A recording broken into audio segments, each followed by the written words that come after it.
Bienvenidos, worldwide fans of our planet's hottest entertainment with an edge. Jaime En Fuego here, welcoming you to my namesake program, Enfuegotainment. That's right, and I'm very stoked to have you here for a first-time watch film. And here on Enfuegotainment on Mondays, I switch it off and I do an animated Monday one week, and then I do a musica Monday the next week. And so if you're seeing this, yeah, it's just an animated Monday. Yeah, that's horrible. But I always try to first and foremost watch an animated film of the more like adult variety, and preferably one that I've never seen before. And so not you know, your typical like made for the super young kiddies. Like, we're not talking Boss Baby for God's sake or some crap like that. So this is Planète Sauvage, if I'm hopefully not butchering the French original name of this film, but Fantastic Planet is the name of the 1973 film in its English translated state. But that's the thing, you gotta prepare yourself for subtitles if you're gonna watch this, and it'll probably help if you prepare your mind with some sort of expansion or something if you're in medicinal states, recreational states, without spelling anything out. Or it's just, to quote the late and great Jim Morrison, it's good to be a little psychedelicized. And yeah, that's how I was, and I just watched this film, and it was something else, man. I really have to contend. 1973, obviously, it was featured at Cannes, you know, so it had some prestige behind it, and it has a visual notoriety behind it, obviously. I mean, something to be featured there first and foremost, but also to still have people in circles that I talk to in film criticism, and in just those who love psychedelic, allegorical filmmaking, whether animated or otherwise.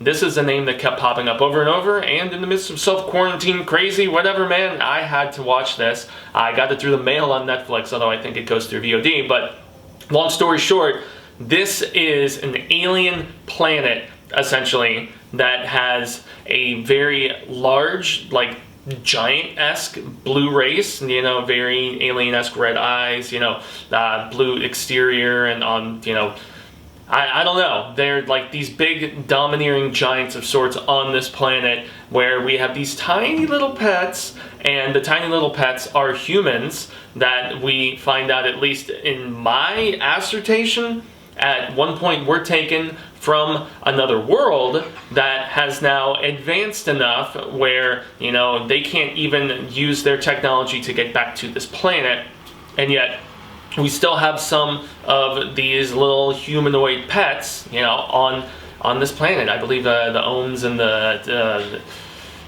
drogs or drags or something like that. But I mean, so yeah, this is essentially your classic story of somebody who is like in the higher class, but is of the lower class, learns the secrets and the knowledge and just all of the information to bring back to his or her rightful kind, and then cause like almost, you know, uprising against the tyranny of this, you know, powerful and you know, just rich but naive to a degree, you know, but also ruthless and uncaring and compassionate. And yet there's a lot of politics even in this big ruling class of these blue giant aliens, where, you know, they have arguments within themselves of whether it's okay to have these little human domesticated pets, and you know, whether that's okay because there's this, you know, presumed contingent of wild ones that live out you know, outside of their, you know, their fortresses and their cities and stuff like that. And so there's definitely that happening, and it's really fascinating the way, in such a, man, trippy visual style within this movie. It's very the animation of the era that I saw in stuff like, some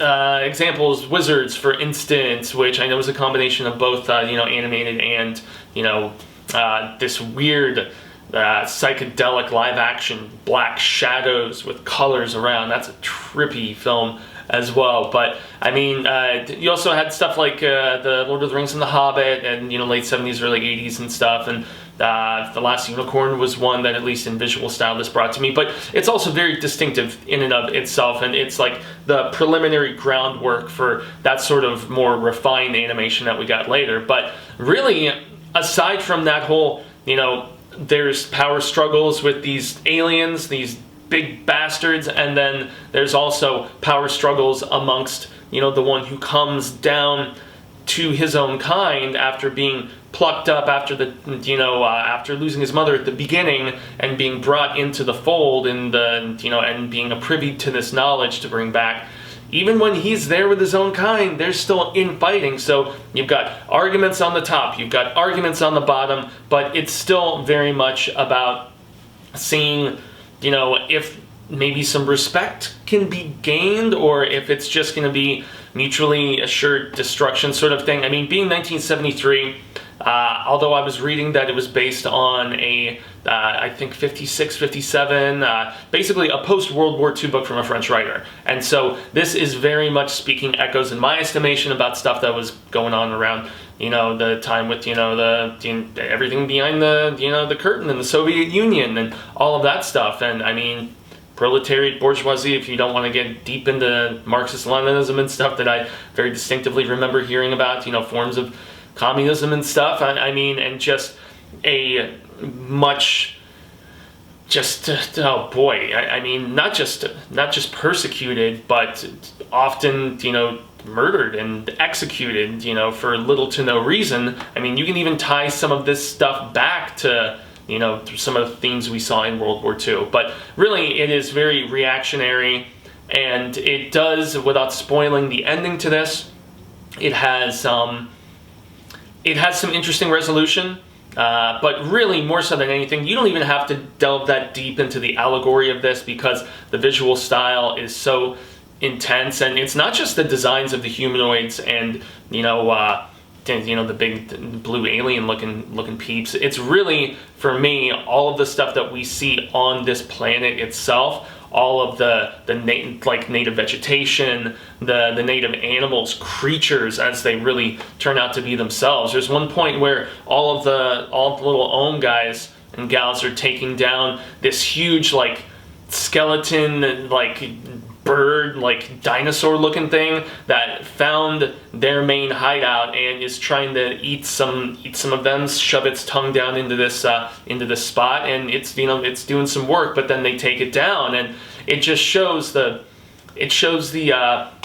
perseverance, I guess, and just the fortitude and the badassness of these little peeps to just rise up and do their thing. So I mean, you can see just all kinds of very, you know, psychedelic imagery, and you can really take it on just a visual level, especially if you're of an elevated mindset or, you know, something yourself. But really, I feel like it's still even enjoyable beyond that. Maybe not as much for people who don't like certain forms of filmmaking, which is this on the nose, those who don't like subtitles, as I forewarned initially. But really, this is one that I am super stoked that I finally got around to watching and checking out, and just really taking in the proper frame of mind and everything. And yeah, it's very much a relic of its time, of the early 70s, just era of the mind enhancementness, and, you know, just, I know, there's a lot of people doing drugs, man, and this is reflective of that.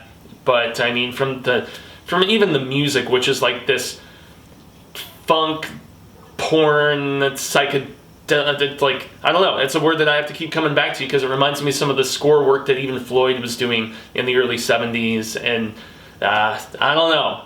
It's something else. I will double down on that sentiment, and if you're interested in this, like I said, it's on a couple different VOD outlets, and yet it is, if you're an old fogey like me, going through the DVDs on the Netflix in the mail. So I've been Jaime En Fuego, and y'all can find more on all social media sectors like Twitter, Instagram, Facebook, on the YouTubies, where here I do animated Mondays and musical Mondays. I do a Star Wars, you know, Saturday weekend coverage. I also do new films, Retro Fuego old films on Thursdays. So lots of different things, lots of different content, especially here with everybody sequestered in their proverbial, you know, homes and stuff. And on lockdown because of the craziness of this planet right now. Not as crazy as this planet, so something to keep in mind. But yes, a like, a share, a subscribe here. It definitely means a heck of a lot. If you like stuff that's maybe not as surreal and more just spooktacular, youtube.com/The Horror Show channel is the other destination where we have way more subscribers than my little side channel here, but